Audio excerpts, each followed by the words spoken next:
I'm Ariana Grande. Hi, I'm Cynthia Erivo. And you're listening to the Broadway Podcast Network. Visit bpn.fm to discover more. Hey, I'm Christiani Pitts. Welcome to the Theater Podcast with Alan Seals.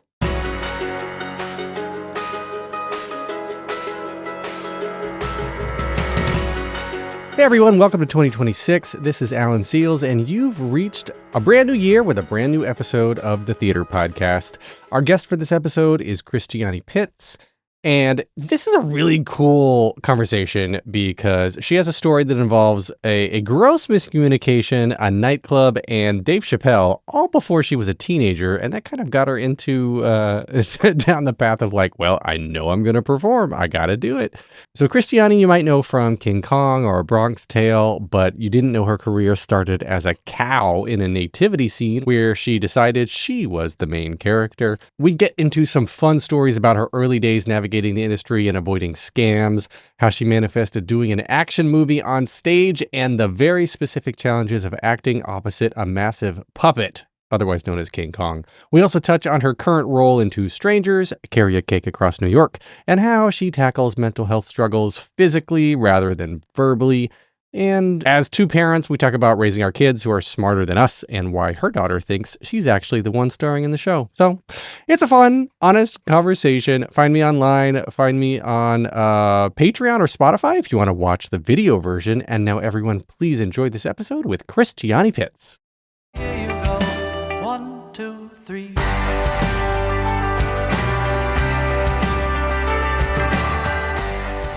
Today's guest is a history-making performer who received critical acclaim playing Anne Darrow in the Broadway production of King Kong after previously starring as Jane in A Bronx Tale.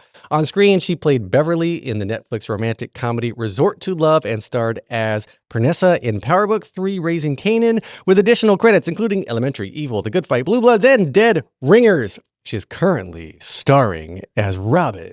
I'm doing this like real ominous, but it doesn't need to be. In a world where she's currently starring as Robin in the new Broadway musical Two Strangers, parentheses, Carry a Cake Across New York. Christiani Pitts, welcome to the Theater Podcast. Woo! Thank you for having me. That was awesome. And that was great. Never done. Well, this isn't parentheses. Did it? Parentheses. This. There we go. I like this. The air quotes. Is it? Are we carrying a cake? Maybe. Spoiler. You drop part of it. Ooh. Okay. I do. Okay. Wait. Do you're carrying 4 boxes. It's a tiny bit of a spoiler. You're carrying 4 boxes that all make up the part of the cake. Is that how it works? Is that how wedding cakes are actually built? I don't know this. I don't know either. And someone asked me, and I was like, I should look it up, and I haven't, because if they don't make it that way, I don't want to know that. Right? You know what I'm saying? So right? In our world, that is exactly how they make it, and it's really bougie, and then you bring it, and then they set it up. I have never seen a wedding cake being assembled. I don't know. I should invent this thing. I'm going to call it the internet, and then I'm going to go look it up, and I should use that. All right. Yeah. I've never done that. Anyway, so other people have asked you like that. Yeah. That's Someone funny. asked me that because they were like, why the pressure? Why did she make you do that? Why was it like that? Like so many questions. I was like, I don't know. I don't know if that's really how it's set up, but in our world, it is. All right. Well, we'll get back to Two Strangers, air quotes, carrying a cake across New York. Carrie, but you've been writing, performing, singing since you were about 13, 14, right? Even younger. Yeah? Even younger. I'd say probably like 8 or 9. Really? Yeah. Like, how did that start? I always say started in church, but not like, yes, I sang in the choir, but I will never forget we did the Nativity scene around Christmas, and I was playing a cow. And I was like cow number, it was like 5 of us. So I was just one of the many cows. Yep, tree number 3 from the back. Yep. Quite literally. Yep. And I will never, it sounds so silly, but I put on my little cow costume. I was like looking at the tail. I was trying to find new things to do with the tail. I was like, oh, I like came alive. You're like, hey. Yes. I said, baby, this is about me. Like I literally was like, you would have thought I was Jesus or Mary. You know what I mean? I was like, baby, this is my story. So, and I don't know. Something about putting on a costume and then going out in front of people, because I had played dress up and stuff. But that's when I was like, oh, yeah. This is different. Right. And then I used to watch like a lot of Nickelodeon and Disney and seeing like That's So Raven and T and Tamara and all these people on TV that I was like, that's what I want to do. So at like 13 is when I signed with my first like agent. And then I started doing professional work. But like younger than that, I was putting on shows in the basement. I was, you know what I mean? Wait. But 13, one does not just go out and say, like, I'm signing with an agent now. Like, you have Yes, to one build. does. Well, what was that story? No. Because I remember the movie. There was a specific movie, The Bewitching of Ben Wagner. That's a Disney Channel movie when I was like under 10. And it was all about these kids. And then it was that movie I remember very vividly saying, wait a second, this isn't real. These are actors, and that's a job that I could do. Oh, Like yeah. it flipped. Yeah. And my older son, who just turned 11, he had that about 2 years ago. It was 2 years ago? Whatever the live action, the latest Haunted Mansion Disney movie just came out. That little kid in the Haunted Mansion, he looked at me and was like, wait, Dad, that's not a real kid, is it? And I was like, what do you mean? Of course it's a real kid. He goes, no. I mean, like, is that kid, and what is it, an actor? And I was like, yeah, that's a job. He's getting paid for that. His mind just kind of went like, but what was the bug? Yeah, but do you remember that sort of thing? Like, when you realized you could do it as a job? Yes, I do. Really? Similar to your son. I had this moment. I was watching something on Nickelodeon, and they used to always do like the slime games, where they would take actors from show and then put them in real life scenarios. So I immediately knew, like, oh, they're pretending to be these other people, like at a very young age. And then I remember you could go to the studios in Florida and watch shows. Yeah. And my mom, I don't know if it was a money thing or whatever, but we never went. But she was like, but maybe if you were an actor, they would have, you know what I mean? Like maybe there's a way. So not that she gave me the idea, but I think I brought it to her and she just affirmed that, like, yeah, this is a thing that you could do. And so she took me to like all the little scammy little modeling agencies. You know what I mean? We didn't know, child. We were doing everything that you could, like, where they, you pay us and we'll book you. So we did those, and it was like just scam after scam after scam. And then I moved to New Jersey when I was 10. Well, John Robert Powers, was that one of the, That sounds so familiar. I think that was one that I tried to get into, and my parents put their foot down and was like, no, that's scammy. No. Yeah. Why are we paying you $500 for 2 photos? Mine was like $1,000. Oh! Yeah. Anyway, you were here. No, you were North Carolina. North Carolina, yeah. It was just so many scams. And bless my mom's heart, she was like so committed to my little dream. Anyways, I moved to New Jersey when I was 9 or 10. I did a Peter Pan. I played Wendy in Peter Pan at my school, and an agent came to the show, and he was like a New York agent, and he saw the show, and then he signed me. And I remember being like, I'm about to be on Disney Channel. I thought that was the formula. Obvious next step. I said, great, so I'm ready. Nickelodeon, here I come. I just signed with an agent. I had no idea what that meant. But yeah. You did Peter Pan, the agent came, signed you, and that just doesn't happen though. I guess not. But what's so funny is he came to see me in King Kong, and I hadn't seen that man since I probably was with him from like 9 or 10. No, probably like 10 to 13 or 10 to 14, something like that.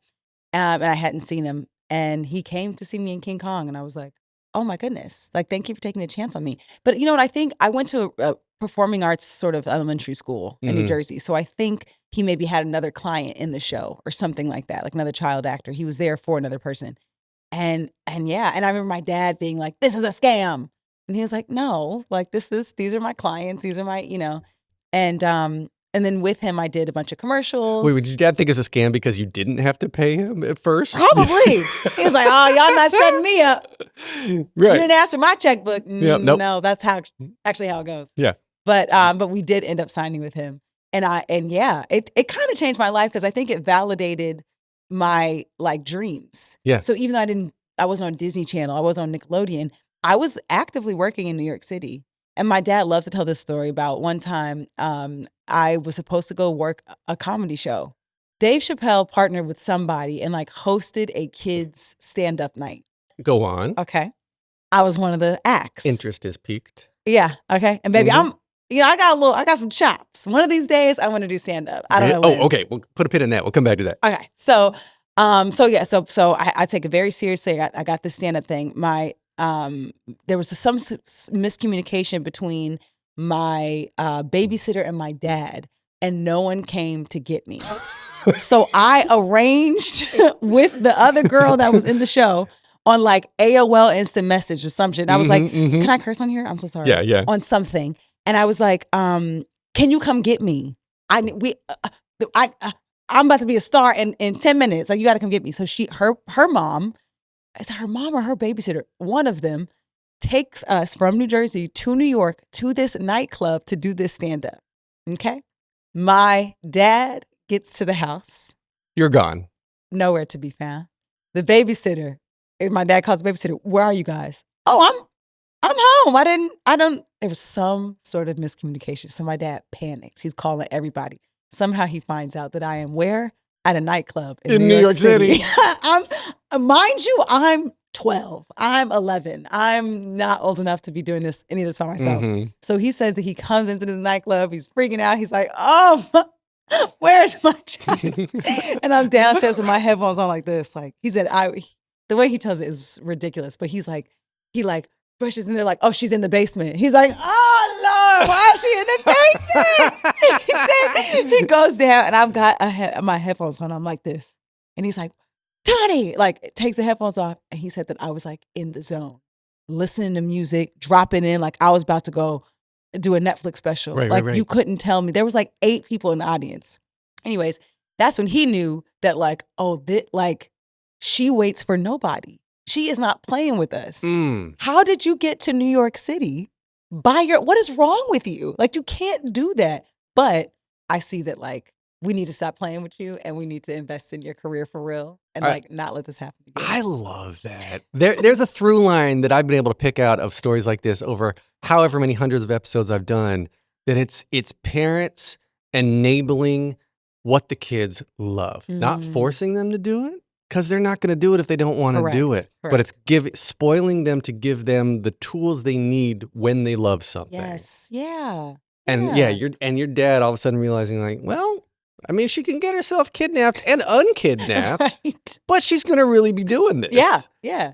She's not going to let anybody stop her, clearly. How did that night go? It was great. Yeah? It was great. I did a stand-up about, I forget the exact jokes, but it was like a whole bit about, I was like the only Black girl in a summer camp, and I would go swimming, I would get out, and I would be really ashy, and everybody else didn't look like, it was something about that, and it was really funny. And it was really fun and very affirming. And then I didn't really do any more comedy until probably the Netflix film. It was the first time I got to like try to be funny again. Like I started doing a lot of like dramas, a lot of like, I don't know, stuff that I was like, this isn't what I do. Well, what do you love to do? Like, I mean, you on stage, you're doing this kind of dramatic stuff. Yeah. But see, in this show, I get to do both, and that feels great. Yeah. That feels really comfortable to try to get someone's, heart on the edge of their chest where they're feeling really choked up. They got the lump in their throat, and then like relieve it with a laugh. That to me is like, whew, that's a sweet spot. And I hadn't found many roles like that for me. Like it was either one or the other, and then this one came along, and I was like, oh yeah. What was it like for you playing against an inanimate giant gorilla? Because is this the camera? Yeah. I'll let you finish the question. No, I mean, like you're on stage with this massive, massive gorilla, which phenomenal puppetry, but we're watching you the whole time. You're pulling focus aside from this great gorilla. Like, how did you find that balance? It was really, really wonderful, and then really, really terrifying all at the same time. Because we rehearsed the show the entire time with the human who was voicing Kong. Right. Because obviously you can't get that puppet in New 42. So it was like a shock. We had to completely change everything before we had an audience with days to spare. And that was it was such a huge challenge. It went from being this like really intimate, like small, beautiful thing to being like, I can't see the top of his head. I can't see him. You know what I mean? Like it was, so it was really interesting, but it was challenging. It was very, very challenging because it became extremely technical. And I don't think that I personally was able to really melt the two together, the personal, intimate connection and the technical connection, till probably about a month into our run. Really? Yeah. Well, right, yeah, because I mean, you're going through what, a month, 2 months of rehearsal sometimes, and then normally your tech is only a couple days. Right. And our tech was maybe a couple of weeks, but there was, I mean, teching that show was insanity, and it was tech. There was no more room for beats and moments and how does this change in the space. There was no time for that. It was like, how do we get this 10,000 pound ton whatever to this side of the stage? And I mean, it was insanity. It was like being on but you know what? I got myself there. I manifested it, because before that I was doing a Bronx Tale, and I was like, I want to do an action movie on stage. That's literally what I said. And I had no idea what that meant. An action movie on stage. You should be like, you could do like Born Identity, the musical. Let's manifest that. Honestly, sign me up. I think that'd be so cool. Who's doing the music? Tom Kit. Okay, work. All right, yeah. It's a very sexy Born Identity. I know that's right. Yeah, okay. Sign me up. We'll do that and see. Kevin DeLaguila is going to do some comedy book writing, get a little humor in there. Anyway, no, that's cool. That's cool. We need to get Lynn in there too for some lyrics. Okay. Yeah. I see where this is going. All these people may be a bit busy, but we're gonna really try to lock it. Listen, this is Jason Bourne. No, but everyone stops for Jason Bourne. Correct. And you actually, we should do we could have like a male and a female kind of. I was gonna say, is it giving Jasmine Bourne? Jasmine Bourne. Is it? Or we can just make another character. What if it's completely gender agnostic, and like it's just whoever's on for that role at the night. Work. That's what I'm saying. That's just what it is. It's just very much Olaf. Do you remember Frozen? Yeah. I just recently Do I remember that little thing? That little yeah. show that was incredible. Yeah. I just did a show with Ryan, and she was the Ryan first. Redmond. Yeah. Yes, she played Olaf, and she sang some of "In Summer" to my daughter. Oh. Who now I'm the coolest mom in the world for that. But. Right. Don't go anywhere. We're going to take a quick commercial break. All right, everyone. Now we're back. How's it like being a mom on stage now 8 times a week? You balancing it? Yeah, I'm trying. This being a mom has really helped inform the character, which is really cool, even though she's not at all somebody's mom, but she needs a lot of mothering. And so it's like really cool to do that sort of work outside of the show.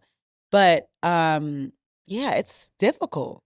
This is the first show you've done after being a mom. Yes. It's the first theater I've done after being a mom. I was really fortunate enough that the third season of my show was filming while I was still pregnant, and they were so awesome to keep shooting, and then they went back, and then I had my daughter, and then they went back and did all my scenes. Wow, isn't that so cool? That's very cool. So we were on a soundstage, and then there was a little 1-month-old upstairs. It was so cool. I've heard of studios doing things where as the woman starts to show more and more that they'll do the wide shots first, and then they'll go in for the close-ups. Yes, I personally thought they were going to write my pregnancy into the show. I was really looking forward to that. They said, no, don't make sense. Wrap it up, and then let's keep going. You know what I mean? Wrap up this pregnancy. Yeah. Thank you, girl. It's been great. Let's get going. No, they were so wonderful about it. But yeah, this is the first time I've been on stage since, and it is insanity. But everyone's so everyone makes my daughter feel like she's in the cast and that she's in the show. And how old is she now? She's 3. Oh, that's such a great age. She's gonna never forget this stuff. Oh no, and you can't tell her she's not Robin. So when I get home, she'll put my wig on. This is no exaggeration. She'll put my wig on. She'll say, "Mommy, I'm Christiani, you're Sam." And then she'll make us do moments from the show. Really? I'm like, cute. Why do I always have to be Sam? Can you be Sam? You are her hero. That is so sweet. It's really one of these days I'm going to get it on camera, but yeah. Oh my goodness. Yeah, that's its own whole little social media thing right there. I know. I've been thinking about wanting to share those moments of but I don't want to, my thing is I don't want to make it look pretty because it's hard. Yeah. And I am nervous about slicing together a video of me picking her up from school, going to the gym and being on Broadway and being like, look, because it's not if I'm going to do it, I want to make sure I'm being very honest of these are the resources I use. This is what a day looks like when I just don't got it, and I have to sleep until it's time to go to work. Like, you know what I mean? Yeah, yeah. No, I was literally about to say, it's like, eh, as a parent myself, I've got 2 boys that I feel like I don't share a lot of them. I share very little of them because I'd rather be with them in the moment and model that behavior for them rather than being like, hey, you did something cute, let me share it with other people. Like, this is our thing. Yes. Yeah. I mean, Yeah. so, I say that kind of flippantly of like, yeah, that'd be a great moment, but like, I actually like that you don't share it because that's something that you and your daughter have that she will always remember and value. Yes. And you can tell she does. You can just see those little moments where her little, like where she's just internalizing something and you're like, oh yeah, that's about to be like, that's going to be huge. Would you push her to be on stage too? No. No? Mm-mm. It's like what you said earlier. Like, I will totally lean into whatever it is that she seems like she wants to do. Like, she loves theater right now, but she also like loves Spider-Man in a way where I'm like, oh, you want to be Spider-Man. Oh, got it. So I'm leaning in. And what does that look like? I think it looks like gymnastics, perhaps. I don't know. Interesting. You know what I mean? Yeah. But Or inventor. She could be like, women in STEM. Yep, I know that's yep, right. Yeah, yep. I don't know. But I'm going to encourage her to do quite literally whatever she wants to do. That's Yeah. good. That's good. I think that's a safe. I think, well, God, just you guys like having your insight thing of just like reenacting the show and then whatever the next show you have, she's going to continue, I think, to kind of do all this. Yes. Yeah. That's brilliant. It's cool. I was really lucky to do a show called Get Rollin' with Otis, which is it's a cartoon on Apple TV. Your boys are too old for it, I think. Now, you said 11 and how old? 9.5. Okay. They'd be like, Dad, turn this off. Because it's for like babies and toddlers. But I was so excited to show it to her. And ironically, I'm a cow. You just put that together. Whoa, Jesus Lord. I've never made that connection. I'm a cow. Oh. Holy It has come around. God. It has come Won't he do around. it? I'm seeing the little tail. Oh my God. Oh my goodness. Whoa. I'm playing Rosalie, a cow, and I got a baby cow. Holy moly. I'd never made that connection. There you go. Sorry, that just tripped me out. But I tried to show it to my daughter and like be like, oh, she's gonna love this. And I'm like, so that's mommy. He's like, no, that's a cow. I'm like, no, yes, but okay. So she's very literal. No, that's a cow. When you do the voice, is it your voice or do you? It's my voice, yeah. And I'm like, and she can't tell. I don't know. I think she probably could if she really listened. But I think the idea of me saying like, that's mom, and she clearly sees a cow, I think she was like, are you okay? Kids are so literal. Yeah. Are you good? Yeah. That's a cow. That's a cow, mom. Like, what are you smoking, Mom? Yeah, literally. Yeah, literally. yeah. Go to sleep, mom. Go to sleep. It's a cow. It's funny. There, my kids like will be watching something, and I remember the moment that sticks out the most was we were watching Greatest Showman after I had just interviewed Hugh Jackman on the carpet for Music Man opening.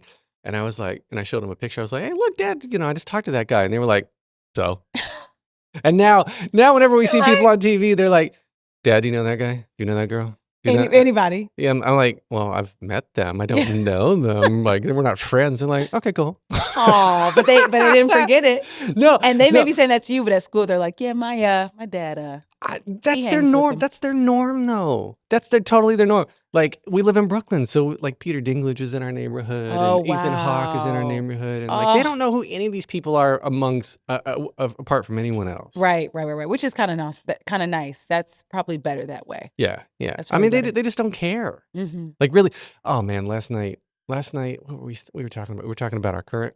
With my 11-year-old, I was putting my 11-year-old to bed, and we were talking about our current presidential administration. No joke. Come on. No joke. And he asked me a question about like why people don't, like some people voted for him, and I was like, I gave a very neutral answer because I want him to form his own things, and talking about like he's stripping away human rights, and I don't mean this to get like very political, but I'm there. I'm ready. But my 11-year-old, he looks at me, he was like, why would you do that? Everybody's the same. Everybody's a human. Talking about being literal.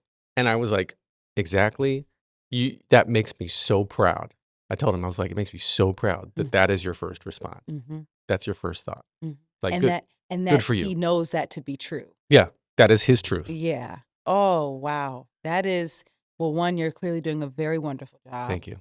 And two, I need him to go ahead and join the administration because, baby, it's just that simple. Okay? It is that simple. Like, and the fact that an 11-year-old can say that so clearly and know it to be true. Oh, it came from a conversation. He's got a bunch of stuffies, a bunch of stuffed animals in his bed.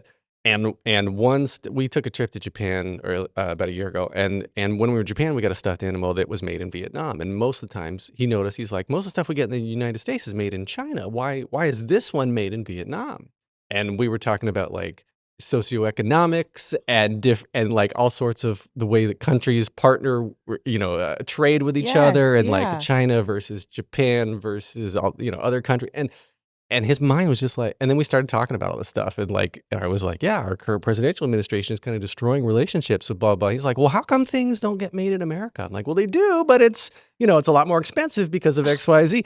Like he's asking the right questions. I know. I was like, now that I'm getting goosebumps now telling you the story. Yeah. Jeez. Like it's also his awareness, his attention, the things that he's choosing to pay attention to, and then know that like, I can ask my dad about this. I can find out. Mm-hmm. Like it's not, nothing is off the table. You're raising a future leader, I'm afraid. Oh gosh. I'm afraid the way that thought process is we need more of that. Yeah. Mm-hmm. Yeah. Anyway, all right, Two Strangers. Oh. No more politics. Let's talk about Two Strangers. So, what is your favorite thing about this show? Because I think this is like this slow building. I want to call it a cult hit. I think it's going to be this underground kind of cult hit that just continues to build. That is odd. I receive that. I receive that. I think my favorite thing is probably, well, there's a few, but I love the heart that went into the development of this piece. So the writers have been best friends since they were 9. Did you know that? Speaking of kids, no, I did not. They have been best friends since they were 9.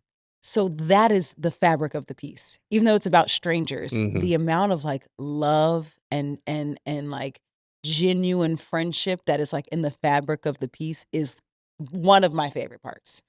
They are two brilliant minds who just so happen to like grow up together and like cultivate this, beautiful like brotherhood even. And and that's just in the piece. And it's so funny. It's so like, there's so many things I love, but I will stick to my 2 favorites, which is what's sort of embedded in the piece. And then 2, that my character specifically is dealing with some mental health issues, and it's explored in such a hands-off way that we are not force-feeding the audience anything. We actually, the words mental health or the word depression, would never talk about it. It's just her experience. It's her lived experience. And as an actor, I get to sort of tell that truth and go on a journey with the audience that is not overly explained. I love that so much.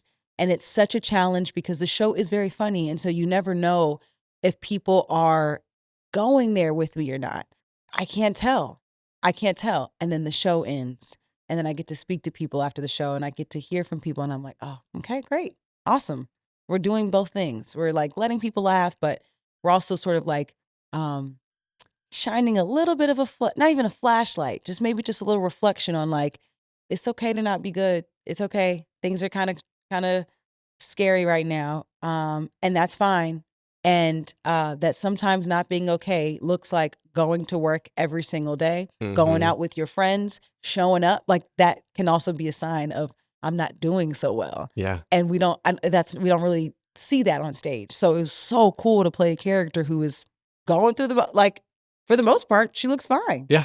So yeah, long-winded answer. Did you talk about that with the creative team specifically about like, this character has characteristics XYZ and then purposely in the story, we're not bringing it out. So like when you're developing this character, it's part of who this person is. But she's dealing it just like everybody else who suffers from mental health. Yes. It was nice to talk about it as we were creating her and creating the show, or developing her, I shouldn't say, not creating, developing her. It was nice to talk about because then we were able to like infuse certain layers, like why she's making certain decisions because of what she's experiencing. Yeah. And so even though what she's experiencing isn't in the script, it's justifying the decision, that she made that is in the script. So then it informs the way it's played, it informs the way she responds to the other character, to the characters that aren't actually seen but are very much a part of the show, to the city itself. I'd say New York City is like the third character, and how she responds because of her state. It's just all kind of, we talked about it in such great length. And then I think there are ways where it did creep into the writing, where it was important to make things a little more explicit. And then in other places, it was like, no, we're not gonna say it. It's about how you play it. It's about where you move something as simple as how you distribute the weight in your body in response to something, which will not even indicate, which will like make sure people understand, like, oh, that's extremely uncomfortable.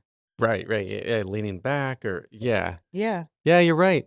yeah. It really and it's so it's really really fun to play. Because it's so like, also the beauty of being in the Longacre is like, it feels very intimate regardless of where you're sitting. Yeah. So people can like lean into those moments too. I love the set. The set is simplistically complex. Yes, come on. We're gonna steal that quote. You're gonna see it on the side of the building, honey. Oh, I've never been a pull quote before. Make it happen. I should. Make That it was happen. really good. The set is simplistically complex. Yes. Some guy with a podcast. But it's really, really cool how everything's put together. And like, I've actually been wondering this, and I've never known, how do you rehearse a turntable before you have the turntable? Well, they got that. They were quite bougie. We had a turntable in every rehearsal space, Really? even in Cambridge. Yeah, I know. I was shocked because I was ready to like thug it out, walk in place, and then when we get to tech, actually move. But no, we had a turntable in every rehearsal room. I remember, like in high school productions or whatever, you were in rehearsal, like you see the steps marked down the floor, you're like, bunk, bunk, bunk, bunk, bunk. Now I'm on the second floor. Literally. Yeah. And we were theater babies, so we committed. We weren't just going to walk. We were going to be like, no, let's take our time, really show the levels. Yep. Pull up those crinolines. Yeah. Yep, there you go. I got it. Oh, no. Yeah, no, it was quite bougie. We had the turntable. We had a mock of the set. So everything open. We didn't have suitcases in the rehearsal space, but we had boxes that emulated everything, opened everything. It was very functional, very cool, which is really helpful for me because I didn't do it in London. So I think I might have needed all the things to make it make sense. Because like you said, it's simple. It's seemingly so simple, but it is so complicated. Yeah. If you open the wrong suitcase, you're screwed. Or because it's moving, if you get a little disoriented, which happened in rehearsal, and then you turn around and you're like, oh wait, I don't know which. I'm in the Bronx now. I need to be in Queens. Literally, I need to be in Queens, and there's no time for me to get there because there's nobody else in the show. Okay, yeah. Shoot. Is that hard for you to kind of be on stage? This is a two-hander. I mean, like the two of you are on stage the entire time. Yeah. Like, is that hard versus other things you've done where you get to go off and grab a sip of water or whatever you're doing? Like, how do you prepare for that versus other things? I'm so very in tune with like my body and my health, and it's just because there is no downtime. So just staying like super, super healthy, super, just kind of locked into my physical body. I really, in this show more than anything I've ever done, I have felt so like grounded and connected to myself, which I think is helpful because there's nowhere to hide. But, and transparency, there are moments where we'll be doing the show and I'll kind of just have a moment where I'm like, oh God, nobody else is coming out. You know what I mean? And I'll just be like, oh, okay. And it get a little overwhelming, but it's also, again, credit to these beautiful writers and our incredible director. It's both written really well and it's directed really well to the point where it doesn't ever feel like, again. It just moves so fast that you look up and then the act is over and you're like, oh, okay, here we go. You have water hidden on stage? Yes. Yeah? Yes. Okay, have you seen the show? Good. I have not yet. Okay. I've not yet. So I don't want to spoil it, but there is in Act 2. No, it's not a spoil. Yes, I drink beer on stage, but it's actually water. Oh, good. Good. In Act 2, at least. Yes. And quite literally the end of the show. But I love it. Oh I my need gosh. it. I remember like one of the most lack of attempts to hide it, I guess, was Groff in Just in Time. He's just like, hey, look, I'm just going to chug this water so I can have more ammunition to spit all over the audience some more. Yeah, got like, to. Dude's got to chug. Like a two-hander play is one thing. A two-hander musical, I don't know how you do it. I really don't know how you do it. It's wild. I too like. Yeah, it's wild, but it's so doable. And also, I will say again, credit to developing those other characters who are in the piece. They're so developed that when we're talking to them or when we're referencing them, it feels like they're coming out. Like Yeah. I had friends who saw it in Cambridge and were like, "Girl, I couldn't believe your sister didn't come out." Like I knew she was coming to tell her side of things. Mm-hmm. Like, no, girl, Mm-mm. no, That's she doesn't funny. get that opportunity. Don't go anywhere. We're going to take a quick commercial break. All right, everyone. Now we're back. What is one of the most interesting or significant pieces of audience feedback that you've heard? Ooh, that's such a good question. Interesting or significant? Mm-hmm. I think one of the most interesting things is recently I had someone come and share with me that they were there with a group of kids. They were, I'm assuming, a teacher or some sort of caregiver and teenage kids, and that one of the children was being raised by their grandparents because something happened to her parents, and that the caregiver was telling me that she recently reconnected with her father, who she hadn't seen in years. And she said, I knew nothing about this show outside of the first song that went viral. And so I brought these people thinking we were getting a very different experience. And she was like, I just want you to know that that little girl who, and I had signed her playbill, I took a picture with her, but she like rushed off. She was like, I want you to know that little girl had to like muster the strength to come and speak to you because she was weeping. Oh. She felt like that, like she didn't know her story was about to be on this stage about this white man singing in New York. That's all she knew with that, you know, and I think to me that was like easily the most interesting thing that's happened because the goal is not to represent anybody. That's not the goal. They didn't set out to do that. However, because they wrote these regular people, like these two characters are so regular, nothing extraordinary about these people. And because of that, they're everybody. Mm-hmm. And that was so affirming. And I really wish I could have given that little girl a hug, but she was off. She ran away with her friends. But that was probably the most interesting. That happened recently. That's very interesting. And I think also people asking more questions that don't get answered in the show. And I don't answer them. I'm like, well, what do you think? That's open to interpretation for a reason. For a reason. Yeah. And of course you have people who don't like that. They want things concrete. And I think there's so much theater that does that. And this show is not that. And I personally love that. I love the conversation afterwards, or people saying, well, I just know this is what happened. I'm like, well, good for you. yeah, that's great. I love that theory.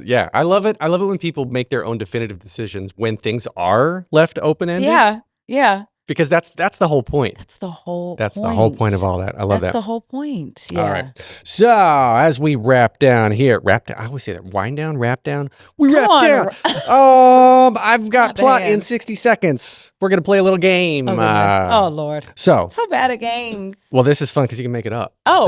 There's no rules except you got to have fun. Okay. All right. And you have 60 seconds. I guess that's another rule. All right. Okay. So I have a list of 17 popular musicals. Okay. Give me a number 1 through 17 that will correspond to the musical on my list. I will tell you what you picked. You give me the plot to that in 60 seconds or less. Oh, Lord Jesus. Okay. 1 through 17. 1 through 17. Excuse me. 6. 6 is Les Mis. Go. 60 Oh, seconds Lord. remaining. Okay. There's a revolution and it's a big one and it takes place in France. And there is a young girl named Eponine who's the only person I know much about. And she has a really beautiful song. And I think everyone should go see it. Oh no, Jean Valjean is in it. And you know, he's a big deal. And yeah. And all I literally know is that it's about, 24601. yes, that's it. Another day, another day older. 10 Correct. seconds remaining. And Eponine sings about being on her own. and shaves her head. Yeah. Right? I've never seen it. Really? No, I've never seen it. Wow. I know. I didn't even see the movie. You're not missing much. But I feel like I am because I want to play Eponine. Okay. But I probably should know about it if I want to play it, huh? Yeah. Okay. You need to go see it. Go see it. Watch yourself. Watch the film? Watch the film. Send me your reaction video and let me know what you think. Okay. Watch me be weeping. I mean, the story is good. Yeah. Oh, yeah. Is it? Yes. The story It is a phenomenal. bit of a hit, I'd it's a say. little bit. I think it's going places. Okay. 3 standard closing questions. Okay. First one simply is just what motivates you. Oh, family. Family. I love my family. I love feeling like I'm making them proud. They really invested in me as a kid. And so to know that I'm still doing this, it feels really good. And I feel like I want to make it so that I can take care of them. But hear that, mom and dad? That scammy money paid off. That's Correct. good. That's good. Correct. All right. I'm going to get your scam back. What advice would you give to your younger self and younger people listening now, starting out down a similar path? Oh, I would advise people to understand that you are never going to be everybody's cup of tea, and that is perfectly fine. There are things about you that make you special, that make you a star, that make you unique, and lean into those things because those are the people who have more success. It's the people who find the things that light them up, right? And they invest in that versus trying to be what everybody else wants you to be because it's not who you're supposed to be. So I just advise you to lean into that. All right. Let's see. The answer to the next question obviously is going to be Les Mis. But if you can only see one show for the rest of your life, but you can see it as many times as you want, what would you see? Aida. Aida. Easy. Oh. Imagine I say Les Mis. I've never seen it. Les Mis. Over and over again. Aida. Easily. Yes. Good one. Good Yeah. one. Good one. Good one. All Yeah. right. Where can we connect with you online? Where can we find you? You can find me at Christiani World on Instagram. Christiani Pitts on Facebook. I'm still on Facebook. Everybody want to laugh at me. I don't care. I am on Facebook. I am proud, and I will read your messages. And that's really it. I have TikTok. I don't use it. So that's where you can find me. Well, I am online at Threads, Instagram, TikTok. I'm on Facebook too. I don't read messages as often as I should. We are here in the welcome-to-timesquare.com studio. Thanks for the use of this lovely space. Thanks to Jukebox the Ghost for the intro and outro music you are hearing now. And Christiani, thank you so much for joining us. Thank you so much for having me. This was so much fun. So much fun. Take a deep breath, make the world a little colorful.